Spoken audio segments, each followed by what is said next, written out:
How's it going, everyone? I'm Josh from Elder Drunken Highlander, and I'm here with Loren, my co-host for our new podcast, Punt Pals. And this is a deck tech video for an Arkham Dagston deck that uses Aeon Engine to turn this free-for-all format into a series of 1v1s.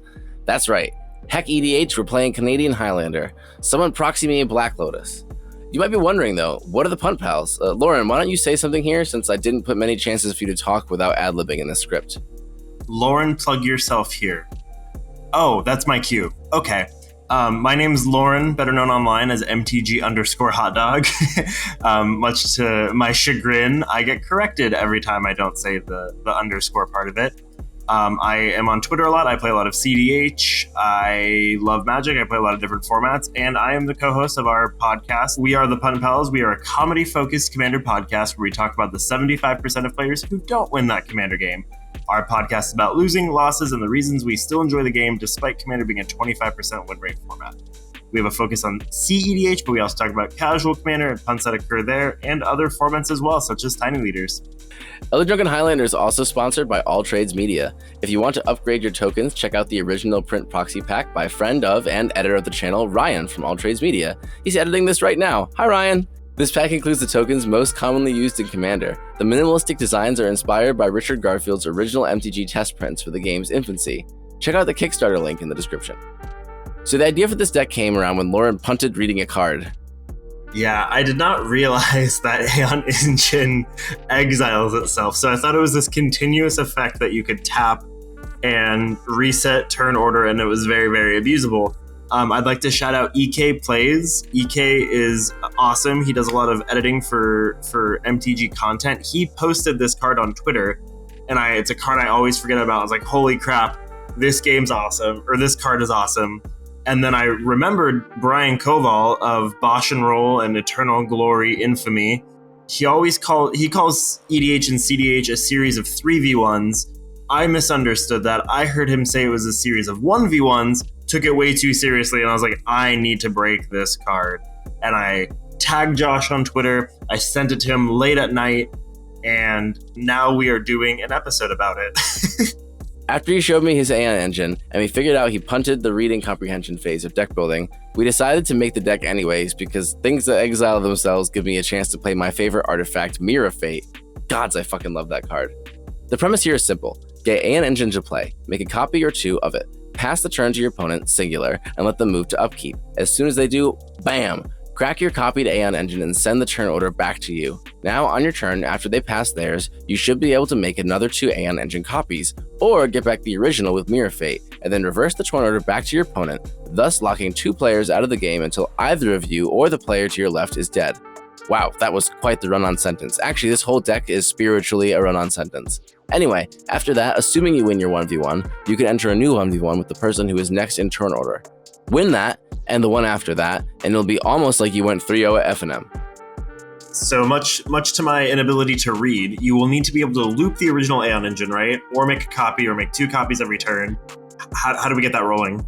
Well, the first thing I thought of was looping Aeon Engine with Mirror Fate. If we loop the mirror by sacking it with Arkham and recasting it every turn with Emery, we can put our exiled Aeon Engine back into our deck at the start of each of our turns. This means we always draw it for turn. Add in something like Mirror Works, and we can have 2 copies every turn for the low cost of 12 colorless mana. Not hard to get to with the suite of untappers that we have in our rocks like Gilded Lotus. Using our untappers, we can also untap the engines and then be on our merry way to a 1v1. And much in Josh of Elder Drunken Highlander fashion, you listed the most complicated one first. You mean the coolest one because it has Mirror Fate? I mean, sure, but isn't it just easier to use like Karn the Great Creator and Contagion Engine with Mirror Works? It's only 11 mana instead of 12 and has the added bonus of wiping out singular opponent's boards while we do it. I suppose we could also use Mechanized Production and or Extravagant Replication to make our copies every turn. If we combine these with Paradox Haze or Sphinx of the Second Sun, that means we can stockpile these engines almost as quickly as the scrapyard down the street from my apartment. We also don't just have to rely on the untappers to get our engine running. Amulet of Vigor works too, as does Unwinding Clock. We considered Draw Scorpion here as well, but it didn't quite get us there. Alright, so we've turned the game into a 1v1. How do we win a 1v1? With 1v1 format win cons, of course. You mean like Delver, Murktide, Jace the Mind Sculptor? All those and more, my dear Josh. We also run Ugin and the Tronlands, which is a band, standard staples from back in the day, Inkwell Leviathan, and Pearl Lake Ancient, modern finisher Urza Lord High Artificer, and Canadian Highlander classic Trench Gorger. Also, thanks to our nifty little proliferate sub-theme, I was able to justify jamming Inkmoth Nexus, a 1v1 classic. No Keswick Wolf Run here though. We're also on Field of the Dead, a card so good in 1v1 it got banned in Standard. Odds are we won't be getting many zombies from this card, but it's here to send a message.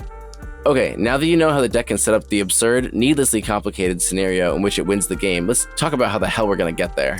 Yeah, I was gonna say, this deck is greedy on mana. We have some big mana sources though, like Nykthos, Nyx Lotus, Gilded Lotus, Thran Dynamo, and then a sweet little suite of untappers to help maximize their mana. These untappers also work with Aeon Engine, so they do double duty here. It's a blue deck with dorks. We also maximize consistency and fuel our Delver and Murktide by running a ton of cantrips. Arkham Dagson in the zone helps us remain consistent too. He can tutor our Aeon Engine, Mirror Fate, Ring of Three Wishes, Amulet of Vigor, and basically any other tool we need to enable our combo. Ring of Three Wishes notably does things with our untappers and also finds the enchantment half of our combo. We also have Ethereal Usher, which is a card with a useful 1v1 ability that untappers help. Mostly though, we discard to find Extravagant Replication. Okay, so we're turning a 4-player game into a 1v1, memeing on a singular opponent with 1v1 win cons of questionable commander effectiveness and low card quality, and then if we manage to win that duel, we have 2 other opponents who hopefully aren't scooping, and then we also have to 1v1 them. Yep, exactly. Isn't that kind of, lean into microphone for dramatic effect, isn't that kind of toxic? I mean, maybe a little. It's hilarious though. How can your opponents get mad at you if they're laughing at your EDH deck that parodies various mono blue 1v1 format decks? It sounds rather easy once they realize how much of their time you are wasting. So anyways, let's go over some notable inclusions.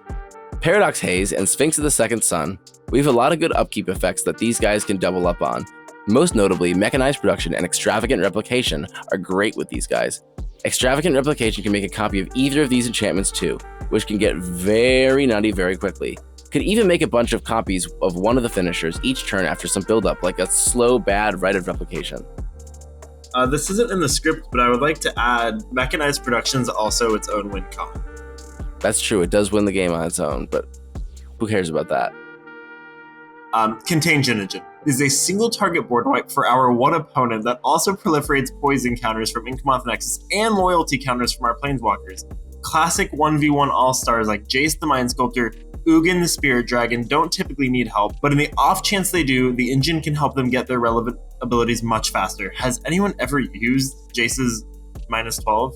Which brings us to our next notable, Ugin the Spirit Dragon. This bomb is especially powerful in our deck since its board wipe function spares our artifacts, plus anything we exile that we need to get back we can return with our Mirror Fate, which I'm going to make Loren talk about next because I talk about Magic's greatest card of all time, Mirror Fate, way too often already.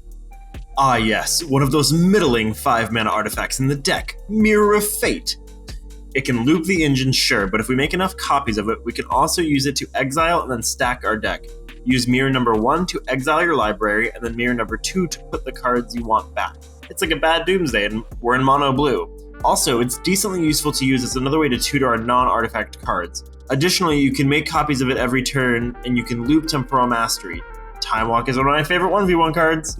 There are also a lot of cards we liked, but just barely couldn't fit in the deck. We didn't want to say goodbye to them, so we put them in the notable exclusion section here. Actually, they're mostly cards that Loren suggested, so he can start us off. Yeah, thanks, Josh. Yeah, cutting all the cards that I like. I don't even see my deck credit on this Moxfield list, but if you want to build your own version of the deck, this is like a good place to start, I guess, for potential swaps, right? Yeah, I guess. Okay, well, in the spirit of wanting to play good 1v1 finishers, the card that I will be putting back into the deck is Blightsteel Colossus. It kills one player rather effectively, plain and simple. Is it fair? I don't care. I'm sure people would rather die to this than slowly being taken down by a 3-2 with flying.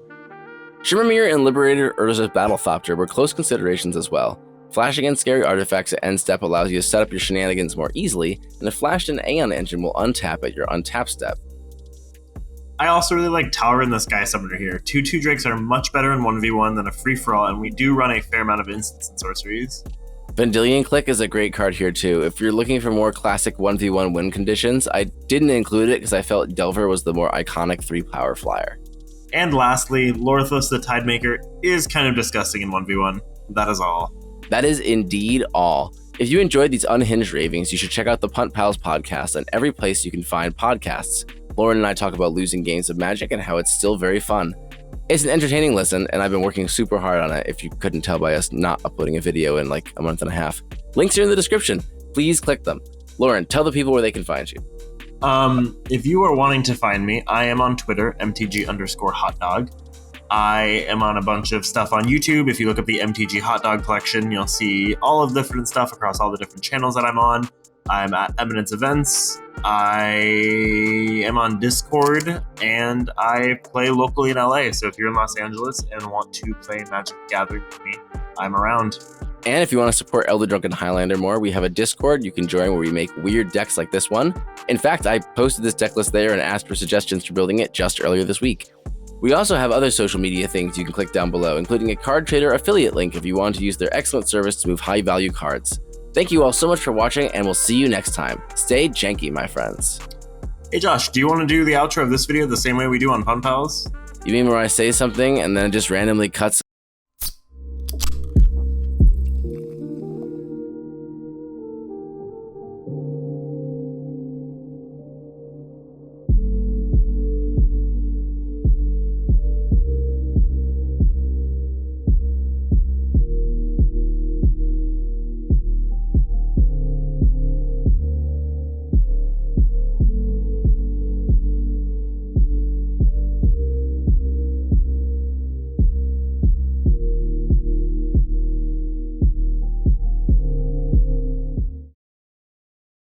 Sphinx of the Second Sun. That means we can stockpile these engines almost as quickly as the scrapyard down the street from my apartment.